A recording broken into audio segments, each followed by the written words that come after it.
आज का संदेश है, यीशु मसीह अगर जी नहीं उठा होता तो फिर क्या होता। प्रभु के लोग, यीशु मसीह अगर जी नहीं उठते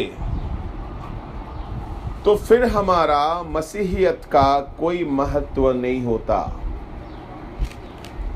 आइए हम पढ़ें रोमियो का खत, उसका 4 अध्याय का 25वां पद। वह हमारे अपराधों के लिए पकड़वाया गया और हमारे धर्मी ठहरने के लिए जिलाया भी गया। और एक बार पढ़ें। वह हमारे अपराधों के लिए पकड़वाया गया और हमारे धर्मी ठहरने के लिए जिलाया भी गया। यहां पे 2 बातें लिखी गई है। वो हमारे अपराधों के लिए, प्रभु के लोगों, वो हमारे अपराधों के लिए पकड़वाया गया और हमें धर्मी ठहराने के लिए जी उठा। इसको और सरल में करना चाहूंगा, हमारे अपराधों की क्षमा के लिए, हमारे अपराधों को मिटाने के लिए वह क्रूस पर बलि हुआ। परंतु अगर वह जी नहीं उठता तो फिर हमारा धर्मी ठहरने का काम अधूरा रह जाता। प्रभु के लोग, यीशु मसीह का जी उठना अगर नहीं होता तो हमारा उद्धार का काम कंप्लीट नहीं होता। हमारे पापों की क्षमा दिलाने, हमारे अपराधों को मिटाने, हमारे दुर्बलताओं को हटाने, हमारे खाते पर जितने गुनाह था उस सारे कर्जा को चुकाने यीशु मसीह सलीब पर मुआ, अपना प्राण दिया, अपना लहू बहाया, जख्मी हो गया और दर्दनाक मौत को उसने सह लिया।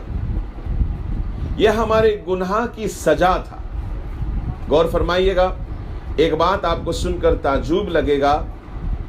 यीशु मसीह को क्रूस पर बलि होने से, गौर फरमाइए, हमारे गुनाह की सजा मिली है। यीशु मसीह क्रूस पर बलि होने से केवल हमारे गुनाह की सजा को उसने सह लिया है, पर यीशु मसीह मृतकों में से जी उठने के बाद हमें गुनाहों से छुड़ाकर वह हमें धर्मी ठहराया। क्रूस पर वह हमारे गुनाहों की सजा को ही झेला है। क्रूस पर वो हमारे लिए दंड को उठाया है। अगर वो जी नहीं उठता तो फिर हमें धर्मी नहीं ठहरा सकता था। इस बात को बड़ी गौर से सुनिएगा तो फिर आपको इसका मजा मिलेगा। एक बात, इसके लिए आपको पुराने नियम में जाना होगा। कैसे? मैं फिर से कह देना चाहता हूं, यीशु मसीह क्रूस पर मरा, यह हमारे गुनाहों की सजा को उसने खाया है, पर उससे हमें उद्धार, मुक्ति नहीं मिल सकता अगर यीशु मसीह मृतकों में से जी नहीं उठते। सुनकर थोड़ी सी हैरानी लगती होगी, ये कैसी बात है? हाँ जी, अगर यीशु मसीह मृतकों में से नहीं जी उठते, कब्र में ही सड़ जाते। और यीशु मसीह अगर मृतकों में से जी नहीं उठते तो फिर स्वर्गारोहण भी नहीं हो सकता, फिर पिता के पास वो जाते ही नहीं, फिर तो वो आम इंसान की तरह उनके शरीर भी कब्र में सड़ जाता। तो फिर इतना वह जो क्रूस पर दर्द सहे, कोड़े खाए, कीले ठोके गए और कांटों का दर्द सहे, कोड़े खाने का दर्द सहे, थूका गया, मुक्का मारा गया, उन पर तरह तरह का जुल्म किया गया। ये सारा जुल्म तो बाकी डाकुओं पर भी होता था, बाकी चोरों के ऊपर भी होता था। हाँ, यीशु मसीह को थोड़ा सा ज्यादा किया गया, क्योंकि रोमी सिपाहियों को घूस दिया था करके हम बहुत सारे बाइबल स्कॉलर से सुनते हैं कि ये तो बाइबल में नहीं लिखा है। अगर याजक लोग अगर पकड़वाने को, यीशु मसीह को पकड़वाने को यहूदा को 30 रुपया दे सकते हैं, तो इतना ज्यादा पिटवाने के लिए क्या सिपाहियों को पैसा नहीं दे सकते? भले वो बात हमारी बाइबल में नहीं आई है, परंतु बहुत सारे बड़े बड़े बाइबल के विद्वान कहते हैं कि सिपाही इतने निर्दय होकर के मारने का कारण था कि वे घूस खा बैठे थे, कि ज्यादा ही क्रूरता के साथ यीशु पर अत्याचार करे, कोड़े लगाए और निर्दय होकर के उसको सजा दे, क्योंकि उनको डबल पैसा मिला है। तो मेरे अजीजों, मैं कहना ये चाहता हूं कि यीशु मसीह बाकी जो क्रूस पर चढ़ाए गए थे, तो यीशु मसीह भी क्रूस पर चढ़ाया गया था। यह रोमी सरकार का कैपिटल पनिशमेंट था। यह सजा बहुत ही दयनीय था, बहुत ही घातक था। यह सजा देशद्रोहियों को दिया जाता था जो बहुत ही ज्यादा गुनाह किए हैं और बहुत ही ज्यादा लोग उनको नफरत करते हैं और बहुत ज्यादा लोगों का वो दुश्मन है। तो ऐसे लोगों के खिलाफ जब ठोस प्रमाण मिलता है, साबूत मिलता है, पुख्ता साबूत मिलता है, तब उन्हें उनके गुनाहों के परिणाम के अनुसार और उनको सजाए क्रूस की मौत दी जाती थी। तो यीशु मसीह तो ऐसे गुनाह नहीं किए थे, परंतु उन पर षड्यंत्र था और षड्यंत्र का शिकार हो गए। परंतु भले वो षड्यंत्र था, परंतु परमेश्वर का योजना था।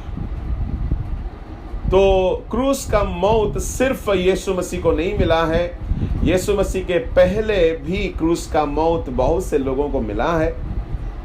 ये क्रूस का जो देने का सजा है, ये अलेक्जेंडर जो मादी पारसी सम्राट थे, मादी पारसी नहीं, जो यूनानी सम्राट थे, वह इस सजा को पारसी लोगों से सीखे थे। आप इसका इतिहास को देखोगे, पारस के सम्राट जो हुआ करते थे, जैसे कि हमने बाइबल में भी पारस के सम्राटों का नाम, बादशाहों का नाम सुना है, कुस्त्रु, शेरस, ये मादी पारसी बादशाह होया करते थे। तो अलेक्जेंडर जो बादशाह था, वो मादी पारसी साम्राज्य को हराकर वो सारे विश्व को अपने हाथ मुट्ठी में ले लिया था। ये ईसा पूर्व का घटना है। तो अलेक्जेंडर जो सिकंदर कहलाता है, वह दुनिया भर में राज किया बड़ी छोटी उम्र में, और चंद वर्षों के बाद उसकी फिर मौत हो गई और वो खाली हाथ कब्र में चला गया। परंतु उसके समय में यह जो सजा है बहुत ज़्यादा लोगों को दिया गया और ये क्रूस की जो दर्दनाक पनिशमेंट था वो बहुत जगह में फैलने लगा। फिर बाद में रोम के सरकार भी इस सजा को यूनानी के बाद, यूनानी साम्राज्य के बाद अलेक्जेंडर सिकंदर सारी दुनिया भर में राज करने के बाद रोम साम्राज्य सारी दुनिया भर में राज किया।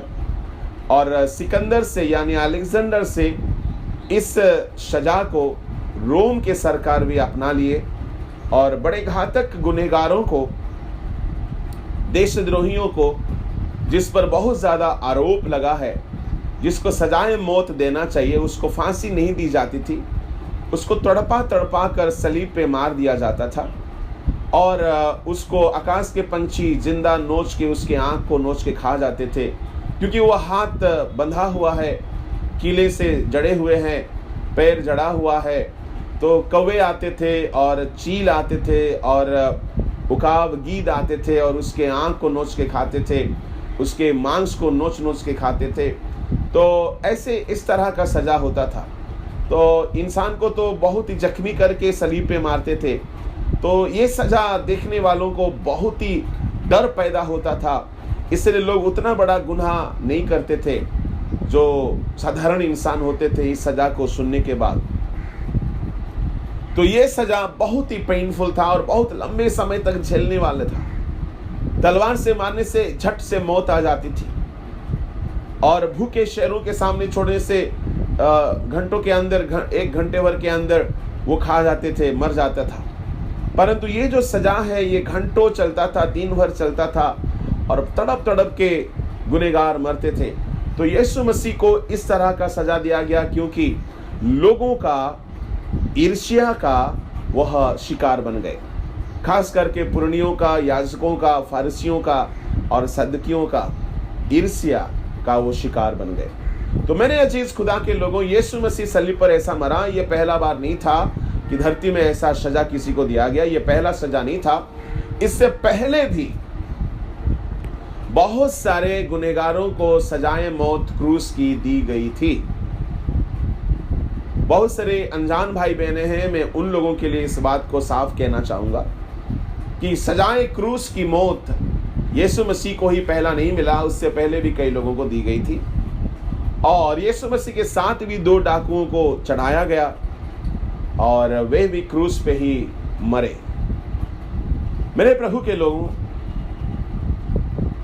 तो यीशु मसीह अगर क्रूस पे इतना दर्द सहने के बावजूद अगर दफनाए गया और जी नहीं उठता, तो मुझे बताइए बाकी डाकू लोग भी दफनाए तो गए होंगे ना, तो वो भी तो जी नहीं उठे। तो यीशु मसीह अगर मरा, क्रूस पर दर्द सहा, तो सुनिए कोई बहुत बड़ा काम वो नहीं था। सुनकर थोड़ी सी हैरानी लगी।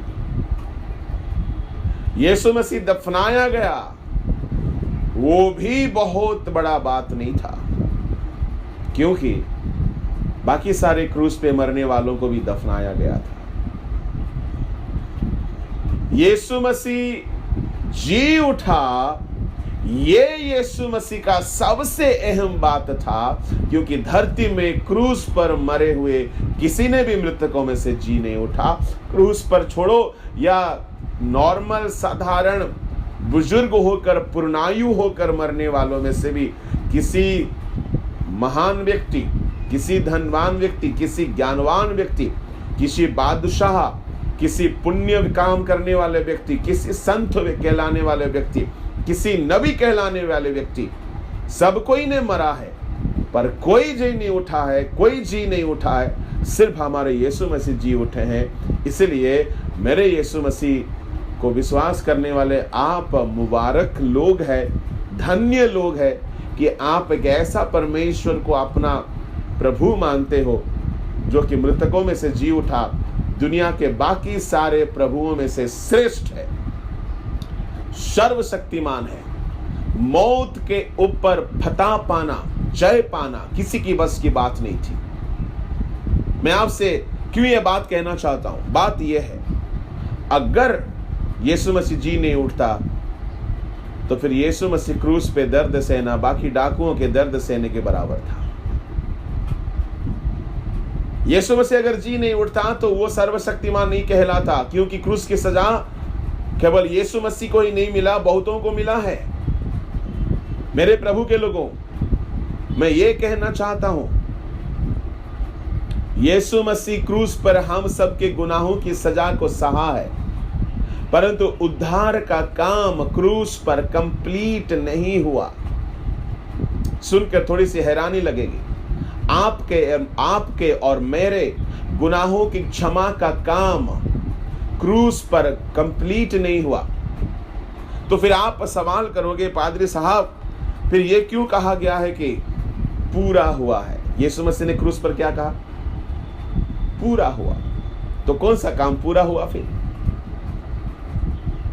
कौन सा काम पूरा हुआ?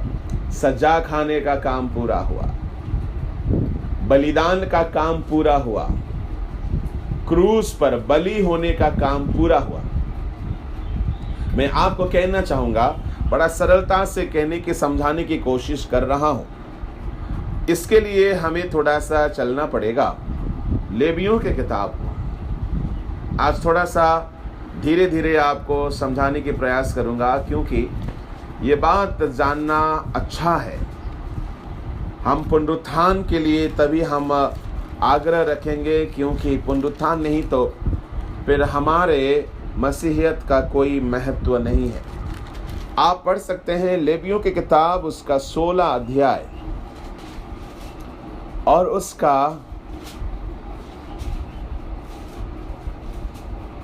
3 और 6, 5 और 6,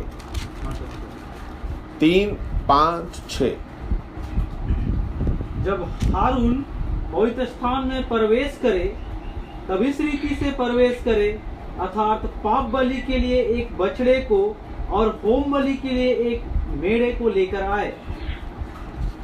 3 को पढ़ा आपने, और एक बार पढ़ो। जब हारून पवित्र स्थान में प्रवेश करे तब इस रीति से प्रवेश करे, अर्थात पाप बलि के लिए एक बछड़े को और होम बलि के लिए एक मेढ़े को लेकर आए। एक बछड़े को और एक मेढ़े को। अच्छा, उसके बाद पढ़िएगा उसका 5 और 6। फिर वह इजरायलियों की मंडली के पास से पाप बलि के लिए 2 बकरे और होम बलि के लिए एक मेढ़े ले, और हारून उस पाप बलि के बछड़े को जो उसी के लिए होगा चढ़ाकर अपने और अपने घराने के लिए प्रायश्चित करे, और उन दोनों बकरों को लेकर मिलाप वाले तंबू के द्वार पर यहोवा के सामने खड़ा करे, और हारून दोनों बकरों पर चिट्ठियां डाले, एक चिट्ठी यहोवा के लिए और दूसरी अजाजेल के लिए हो। बस यहां पर 3 पशु को लेकर के आते हैं हारून महायाजक, एक बछड़ा और दो बकरे, ठीक है, और एक मेढ़े। ये 4 पशु को लेकर के आते हैं। अच्छा, जब पशु को लेकर के आते हैं तो सबसे पहला अपना गुनाहों के लिए वह बलिदान चढ़ाते। गौर फरमाइए, इसमें एक संदेश है। आप परमेश्वर की सेवा करने से पहले खुद के लिए सेवा करो। परमेश्वर का सेवा करने से पहले खुद को शुद्ध करो। 11 पद को पढ़िएगा। हारून उस पाप बलि के बछड़े को जो उसी के लिए होगा समीप ले आए, और उसको बलिदान करके अपने और अपने घराने के लिए प्रायश्चित करे। बलिदान करके अपने और अपने घराने के लिए प्रायश्चित करे। कौन सा पशु को अपने के लिए, अपने घराने के लिए बलिदान करेगा? बछड़े को। अच्छा, मुझे बताएं, बछड़ा बड़ा होता है ना बकरा बड़ा होता है? बछड़ा बड़ा होगा या बकरा बड़ा होगा? क्या लगता है?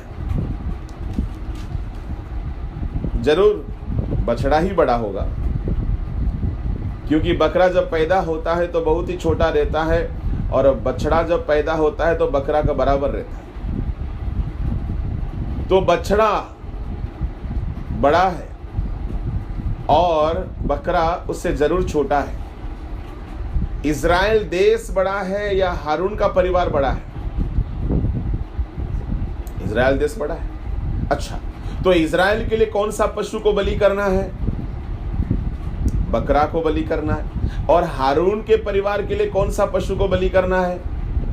बछड़ा को बलि करना। अच्छा, मुझे बताइए, पूरे इज़राइल देश के गुनाहों के लिए बलि करना है तो छोटा पशु, और हारून के परिवार के लिए बलिदान करना है तो बड़ा पशु क्यों? यही तो बात है। हम जितने खुदा के कादिम हैं, जितने हम सेवादार हैं, हम आउटरीच मिनिस्ट्री करते हैं, घर घर जाके सुसमाचार सुनाते। माताएं, बहनें, भाइयों, आप सबों के लिए मैं कहना चाहूँगा, आप दूसरों की सेवा करने से पहले अपने घर को पहले पवित्र करो। बड़ा बलिदान आपके घर का जरूरत है। बड़ा बलिदान आपके घर के लिए जरूरत है। पहले अपने घर के लिए बड़ा प्रार्थना करो। दूसरों के लिए बड़ा प्रार्थना करते हैं। पहले अपने घर के लिए बड़ा फास्टिंग करो। पहले अपने घर के लिए बड़ा संदेश सुनाओ। पहले अपने घर के लिए बड़ा सेवा करो। परमेश्वर ने इस हुकूमत को दिया, इस कानून को दिया, पहले हारून अपने घर के लिए प्रायश्चित करेगा। परिवार का एक एक सदस्य के लिए वह बलिदान चढ़ाएगा। आज हम यहां जितने हैं, मैं हर एक से कहना चाह रहा हूं, हमारे परिवारों में, हमारे घरानों में क्या सब कोई पवित्र है? क्या सबने उद्धार पाया है? क्या सबने प्रभु को जाना है? क्या सबने मसीहियत को पहचाना है? क्या सबने बपतिस्मा लिया? क्या सबने पवित्र आत्मा पाया? हमारे घरों में, हमारे परिवारों में, आज जितने हम आज जूम मीटिंग में हैं, हमारे घरों में ऐसे बहुत सारे लोग हैं आज यीशु के लहू से धुले नहीं है, छुटकारा नहीं पाए हैं। हमारे घर में से अगर 5 सदस्य है तो उसमें से 3 सदस्य प्रभु को नहीं जाना, और हम पूरा जूम मीटिंग में ले दनादन लगे रहते हैं, वचन सुनते रहते, सीखते रहते, डायरी के ऊपर डायरी, नोटबुक के ऊपर नोटबुक, पढ़ पढ़ के, सुन सुन के हम क्या सोचते मालूम है? हम तो बाबा स्वर्ग चले जाएंगे, तुम्हारा क्या होगा मुझे नहीं पता। ये आप अपस्वार्थी का काम कर रहे हैं। हारून अपने के लिए और अपने घराने के लिए सबसे पहले बलिदान चढ़ाता है। आपको इस बात की जानकारी होवे, सबसे पहला मिनिस्ट्री अपना घर से करो। सबसे पहला मिनिस्ट्री अपने के लिए करो, बाद में दूसरों के घर को समझाने जाओ। हमारे कुछ लोग हैं, पूरा हफ्ता भर प्रार्थना करते रहेगा, दूसरों के लिए, दूसरों के लिए, दूसरों के लिए।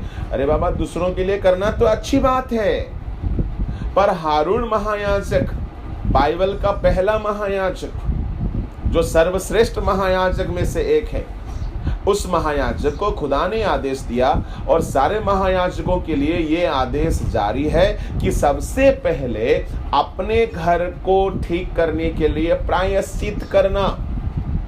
वे तो पशु को बलि किए थे, आप क्या बलि करने जा रहे हो? आप अपने नींद को बलिदान करो। सोए रहते दिन रात, आपके घर को ठीक करने के लिए आप अपने सुख को बलिदान करो। आप अपने खाना पीना को बलिदान करके रोजा रखो, उपवास रखो। आप अपने घरों को ठीक करने के लिए, अपनों को ठीक करने के लिए आप परमेश्वर के सामने अपने आंसू बहा करके अपने खुशी को, अपने सुख को, अपने आराम को बलि चढ़ाओ। क्योंकि बाइबल का ये रीत है, बाइबल का ये सिस्टम है, प्रथा है कि सबसे पहले एक महायाजक अपने घर को पवित्र करेगा, अपने घर के लोगों को सुधारेगा, अपने घरों के लोगों को श्रापित होने से बचाएगा, अपने घर के लोगों की गुनाहों की क्षमा के लिए प्रायश्चित करेगा। यही आदत हम नेहमिया के पास देखते हैं। यही आदत परमेश्वर भी चाहते हैं, नया नियम में भी चाहते हैं। नेहमिया ने किसके लिए गुनाहों की कबूल किया? नेहमिया का उपवास किसके लिए था? नेहमिया को अगर आप देखना चाहोगे, नेहमिया की किताब उसका पहला अध्याय को निकाले। नेहमिया किसके लिए उपवास रखता है? क्या वो खुद गुनाह में पड़ा था? क्या उसने कोई पाप में पड़ा और अपने पापों की क्षमा के लिए उपवास किया? ना जी। नेहमिया की किताब उसका पहला अध्याय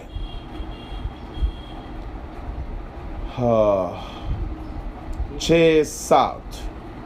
तू कान लगाए और आंखें खोले रह कि जो प्रार्थना में तेरे दास इस समय तेरे दास इजराइलियों के लिए दिन रात करता रहता हूँ उसे तू सुन ले। मैं इजराइलियों के पापों को जो हम लोगों ने तेरे विरुद्ध किए हैं मान लेता हूँ। मैं मान लेता। मैं और मेरे पिता के घराने दोनों ने पाप किया है। देखिए, इजराइल पापों को, इजराइलियों ने की हुई पापों को कौन इकरार कर रहा है? नेहमिया। इजराइल ने पाप किए, घराने के लोगों ने पाप किए, तो नेहमिया बोलता है मैं और मेरे घराने पाप किए। इजराइल पाप किए तो खुदा मैं कबूल कर रहा हूं। क्या मतलब है इजराइल के साथ तुम्हारा? अरे तुम्हारी नौकरी सरकारी नौकरी है और तुम राज दरबार का पियाऊ हो, राजा के कप बियरर हो। आज के ज़माने में मान लीजिएगा सुपर पावर अमेरिका का राष्ट्रपति का जो खास सेवा करने वाले जो बंदा है, उसी स्तर का था हमारा नेहमिया। विश्व का उससे भी बड़ा स्तर था, क्योंकि विश्व का बादशाह का शेरस राजा का कौन सा राजा थे? खेस्त राजा। 2 का 1 में लिखा है, क्या नाम उनका हिंदी में? अर्थ क्षेत्र। ये नाम ही बड़ा गजब है। हम लोग उड़ीसा में जाते हैं ना, थोड़ा सा आपका रिफ्रेश के लिए बोलूँगा, नाम बड़ा गजब रहता है। उड़ीसा का गांव सब का नाम बड़ा गजब है, झारखंड का नाम भी सब गजब है। तो जो ना हम लोग जहाँ के हम लोग को वो ठीक लगेगा, पर जो जिस जगह में हम पहली बार जा रहे हैं वो नाम तो सुनने से हंसी आएगा। अब देखिए झारखंड का ही नाम खूंटी, ये कोई नाम हुआ जी? हाँ, टोली, कांटा का टोली है वो। हाँ, माहुआ बेड़ा, ऐसा कुछ नाम है। अब इससे भी गजब खतरनाक नाम सब तो उड़ीसा में है। उड़ीसा में एक जगह में गया था जिस गांव का नाम है पोटीगुड़ा। सोचिए, अब नाम सुनने से ही हंसी लगता है। और एक गांव का नाम है ओंड्रापोदर, बड़ा अजब नाम है। और एक नाम है छलीगौड़।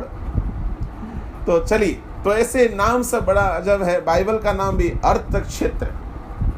इस बादशाह के दिनों में बादशाह का पियाऊ थे हमारे नेहमिया। बड़ा नौकरी है। आज के ज़माने में है तो लाखों में महीना कमाते हैं। कम से कम 3-4 लाख तो महीना का पगार होगा। महीना का पगार 3-4 लाख है तो फिर अब सालाना क्या होगा सोचो। कम से कम 40 लाख से 50 लाख सालाना इनकम है। अगर इतना इनकम किसी मसीह भाई का हो जाए तब तो फिर वो चर्चे भूल जाएगा।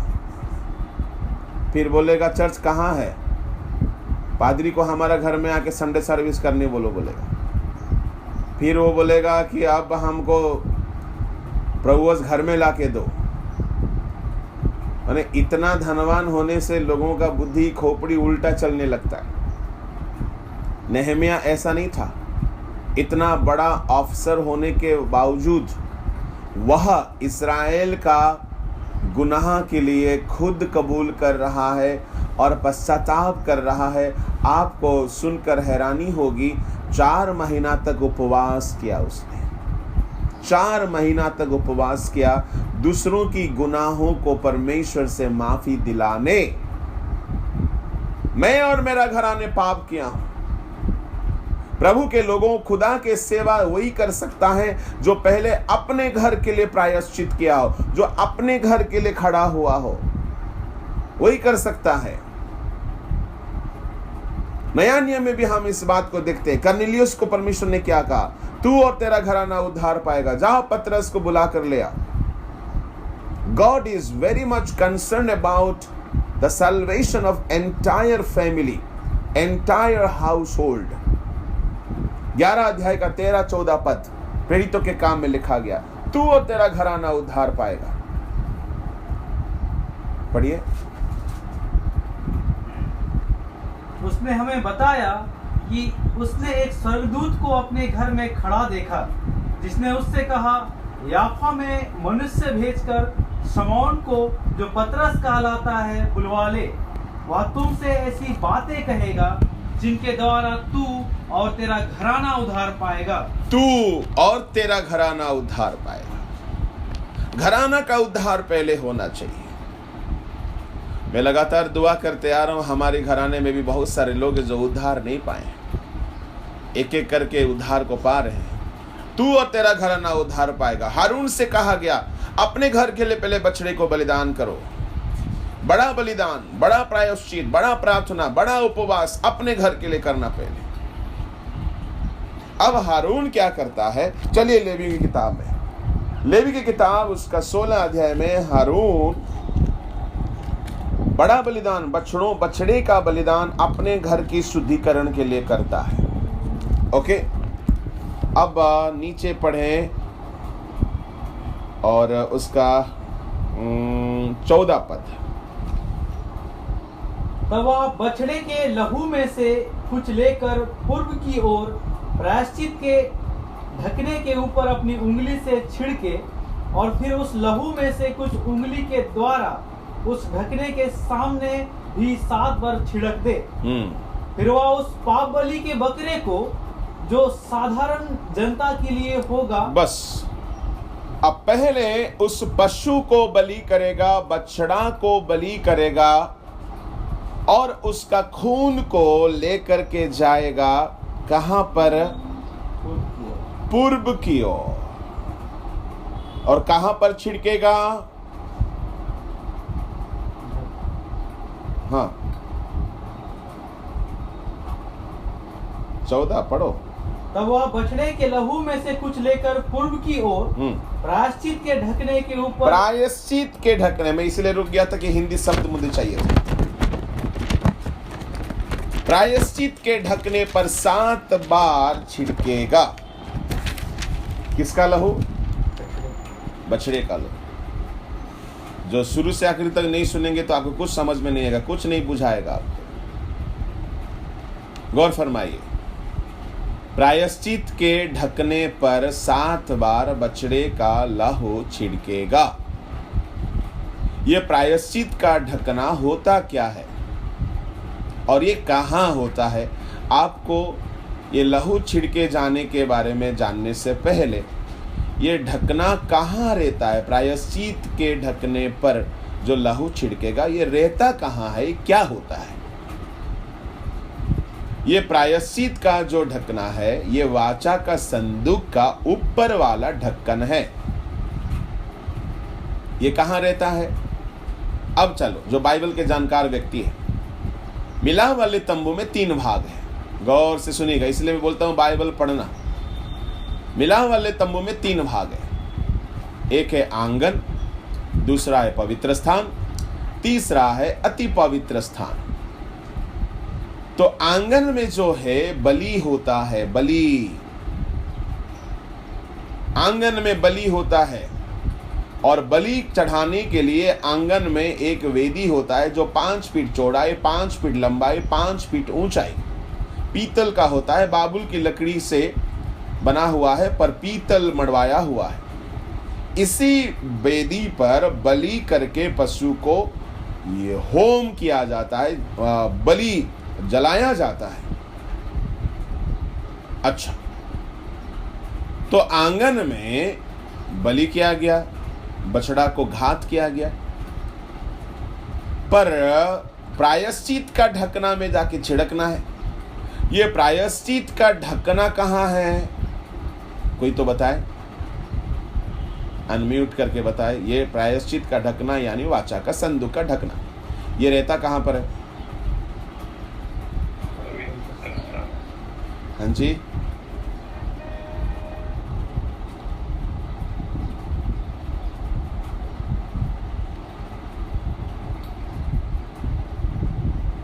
पवित्र स्थान तीसरे की क्रिया। अति पवित्र स्थान में। Yes, thank you. अति पवित्र स्थान में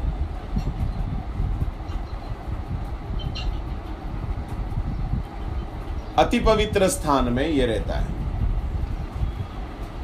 तो बलिदान कहां पे हुआ? बलिदान हुआ आंगन में। लहू कहां पे जाके छिड़केगा? अति पवित्र स्थान में। ये सच्चाई नहीं जानोगे तो आज का संदेश को नहीं समझ पाओगे। क्रूस की जो घटना है कुछ इस तरह है।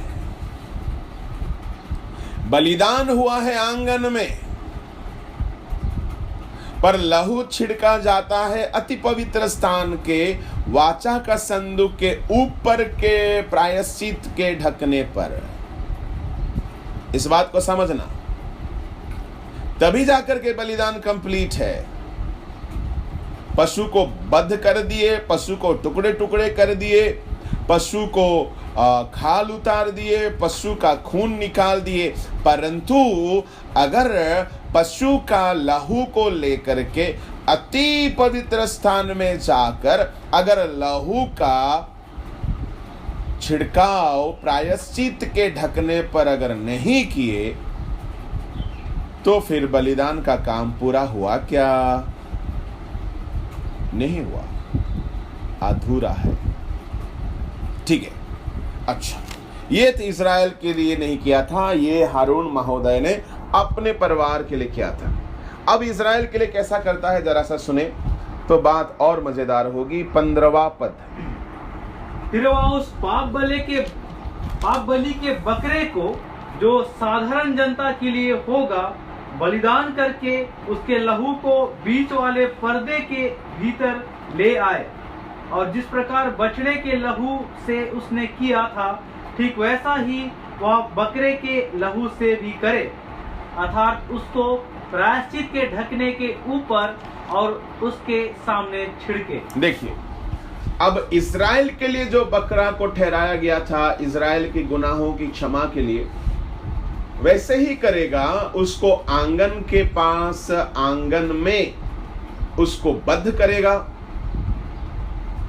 और उसका खून को बद्ध करने के बाद उसको टुकड़े टुकड़े करेगा। उससे पहले उसका खाल निकालेगा, उसकी आंतड़ियों को धोएगा, उसकी पैरों को धोएगा, उसको टुकड़े टुकड़े करके वेदी पर सजाएगा, फिर आग लगाएगा, बलिदान खत्म। परंतु उसका खून को लेकर के उसके बाद उसका खून को लेकर के अति पवित्र स्थान में प्रवेश करेगा। जैसे बछड़े का खून को ले जा करके छिड़का था वैसे ही बकरा का खून को भी ले जा करके छिड़केगा। अच्छा, एक बात बताएं, ये बकरा का खून किसके लिए है? जनता के लिए। इसका मतलब पहला सर्विस किसके लिए करना चाहिए? अपना परिवार के लिए। दूसरा सर्विस किसके लिए? दूसरों के लिए, कलीसिया के लिए, बर्बाद होने वालों के लिए। अच्छा, इसमें एक बात को भूलना नहीं है, बलिदान कहां पे होगा और लहू कहां पे छिड़काया जाएगा? बलिदान आंगन में होगा और लहू कहां पे लेके जाएंगे? अति पवित्र स्थान में। देखो, बलिदान का जगह सबका रीचेबल है, सबका पहुंच है, क्योंकि आंगन है वो। आंगन में लेवी लोग जा सकते हैं, आंगन में याजक लोग जा सकते हैं, आंगन में आम इंसान जाके देख सकता है, आंगन में जा सकते हैं, आंगन में मनुष्य जा सकता है।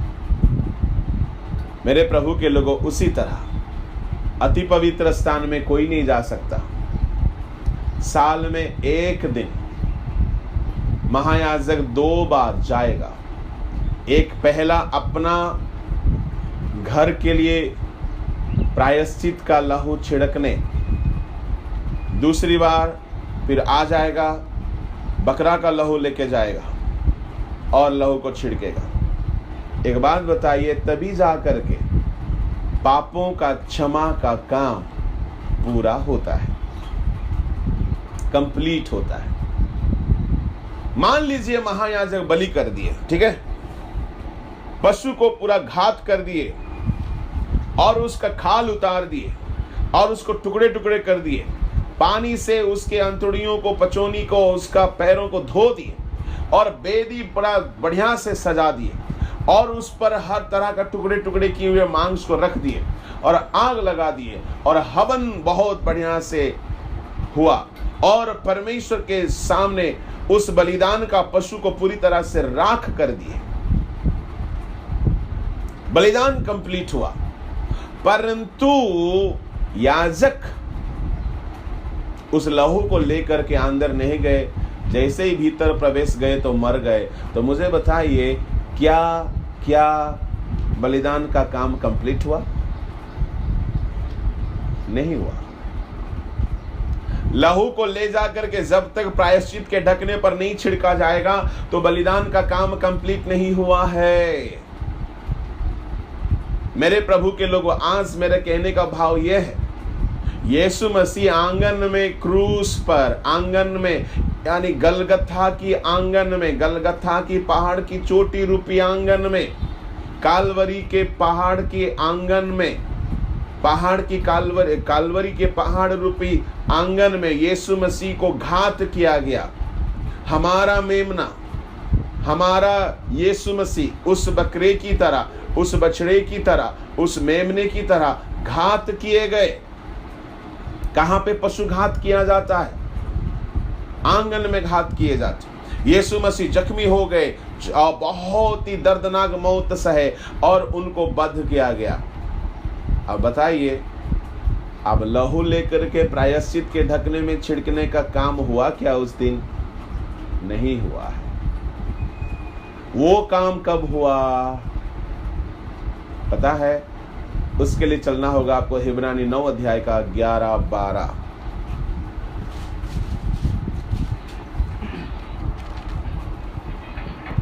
परंतु जब मसीह आने वाली अच्छी अच्छी वस्तुओं का महायाजक होकर आया तो उसने और भी बड़े और सिद्ध तंबू से होकर, जो हाथ का बनाया हुआ नहीं अर्थात इस सृष्टि का नहीं, और बकरों और बछड़ों के लहू के द्वारा नहीं पर अपने ही लहू के द्वारा एक ही बार पवित्र स्थान में प्रवेश किया और अनंत छुटकारा प्राप्त किया।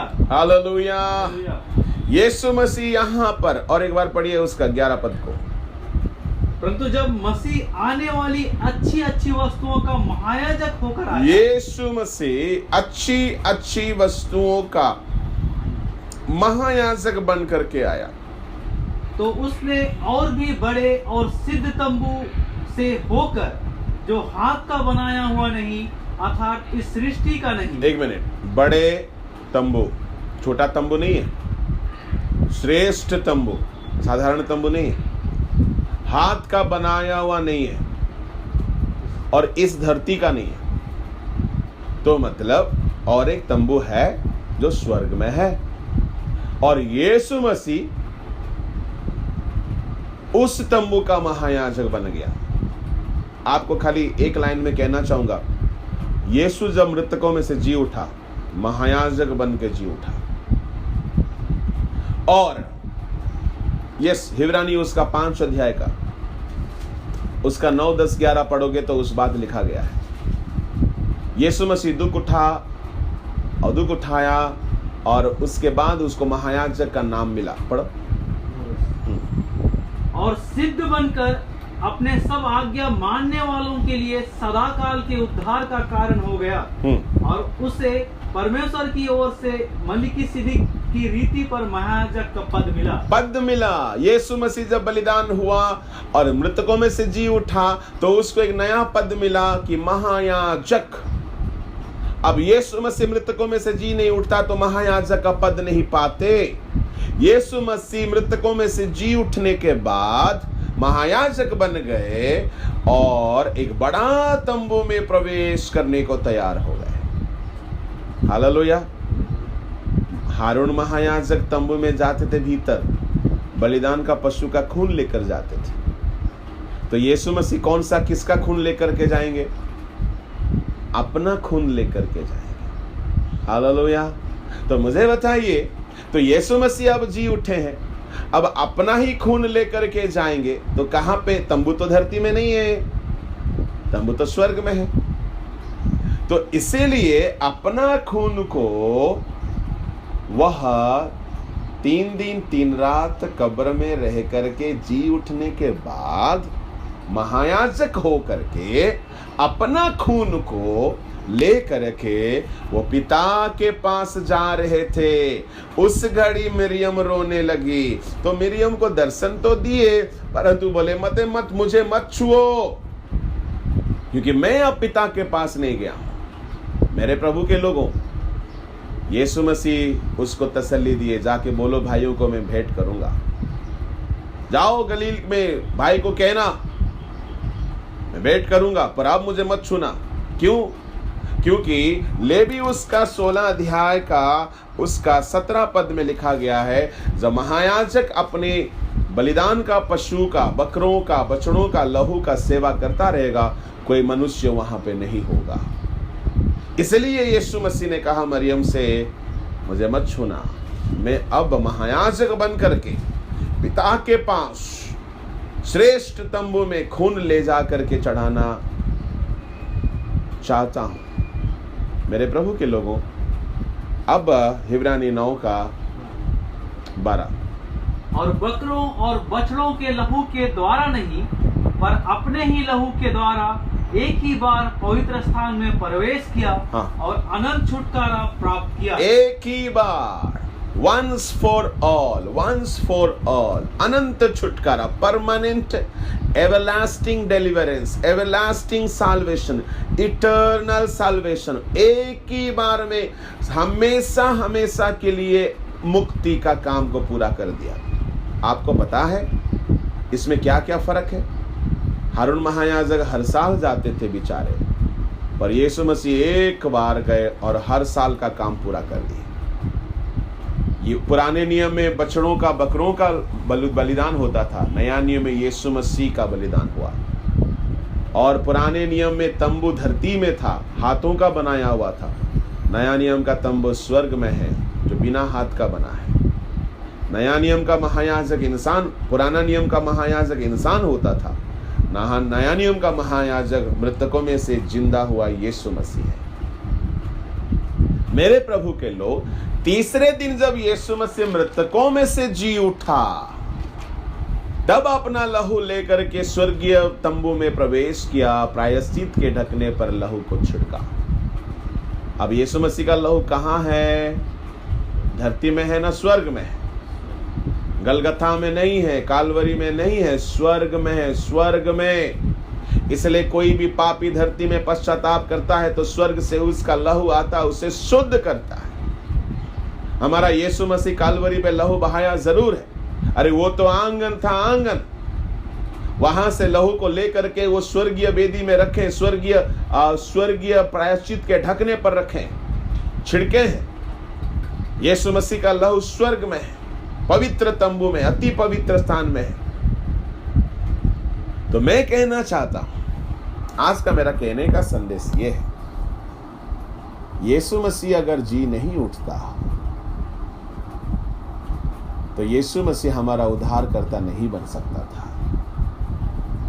यीशु मसीह अगर जी नहीं उठता, इंसानों की गुनाहों की मोक्ष, क्षमा, मुक्ति, उद्धार का काम अधूरा रह जाता।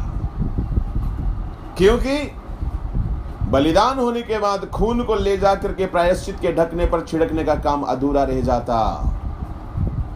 इसलिए प्रभु के लोगों, हमारी मसीहियत का कोई सर्वश्रेष्ठ अनुभव अगर यीशु मसीह ने कुछ किया है और हमारे लिए भी रखा है, तो वो है जी उठना, वो है पुनरुत्थान।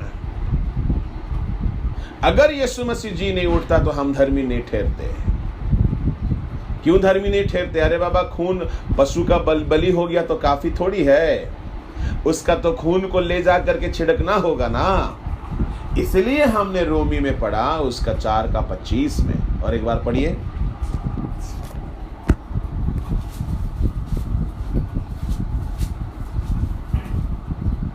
वह हमारे अपराधों के लिए पकड़वाया गया और हमारे धर्मी ठहरने के लिए जिलाया भी गया। हाँ, हमारे अपराधों के लिए पकड़वाया गया, अपराधों के लिए उसको पकड़ा गया, सजा मिला, ठोका गया कीले और मारा गया कोड़ा, उसकी दाढ़ी नोचा गया और उस पर मुक्के मारा गया। पर यह हमारे अपराधों का सजा था, उसमें उद्धार का काम शुरू हुआ है, कंप्लीट नहीं हुआ है, शुरू हुआ है। फिर आप सवाल करोगे पूरा हुआ करके यीशु मसीह ने क्यों कहा? अरे बाबा, बलिदान पूरा हुआ ना, यीशु मसीह का मरना पूरा हुआ, पर प्रायश्चित का काम पूरा नहीं हुआ था क्रूस पर। बलिदान का काम पूरा हुआ है। यीशु मसीह का जो भविष्यवाणी था उत्पत्ति 3:15 है, वो पूरा हुआ है। शैतान के सर को कुचलने का काम पूरा हुआ है, पर मुक्ति का काम कंप्लीट नहीं हुआ है। मुक्ति का काम, हम सब के गुनाहों के लिए उद्धार का काम अधूरा था, वो शुरू हुआ था। यीशु मसीह जब मृतकों में से जी उठा तो हम सब के गुनाहों के लिए जो प्रायश्चित करना था, अपना लहू को ले जाकर यीशु मसीह ने उस काम को पूरा किया। इसलिए पौलुस कहते हैं हमारे अपराधों के लिए वो पकड़वाया गया, परंतु उसके जी उठने से हम धर्मी ठहरते हैं। मेरे प्रभु के लोग, हम कितने धन्य लोग हैं, कितना सत्य परमेश्वर को हम पाए हैं कि वो हमारे लिए मरा। दुनिया में बहुत से प्रभु, देवता, ईश्वर आए, कोई किसी के लिए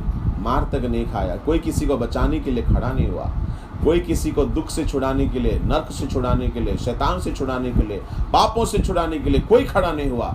धरती लोक में केवल एक ही यीशु मसीह है जो हमें नरक से, पापों से, हम सब का दंड को वो खुद सह लिया है, हम सब के कर्जा को वो चुका लिया है, हम सब के सजा को वो सह लिया है और हमें बचाने के लिए क्रूस पर मरा है और हमारे गुनाहों की प्रायश्चित करके अपना लहू को ले जाकर स्वर्गीय तंबू में अति पवित्र स्थान में प्रवेश किया और प्रायश्चित के ढकने पर छिड़क दिया, जी उठा और वो काम को पूरा किया। यीशु मसीह का जी उठना हमारे उद्धार को पूरा होता है। यीशु मसीह का जी उठने से हमारे लिए उद्धार का काम पूरा हो गया। मैं प्रभु को धन्यवाद देता हूँ, इतना बड़ा काम उसने किया आपको और मुझको नरक से, शैतान से, पापों से बचाने। हम क्या कहकर उसे धन्य कहें, क्योंकि उसने जो किया है उसके तुलना में हमारे धन्यवाद कुछ भी नहीं है, कुछ भी नहीं है। इसलिए प्रभु के लोगों, सदा उसके बलिदान को स्मरण करो और उसे धन्यवाद करो, क्योंकि उसने हमारे लिए बड़े काम किए हैं। आइए इस घड़ी हम समर्पित हो जाएं और इस घड़ी हम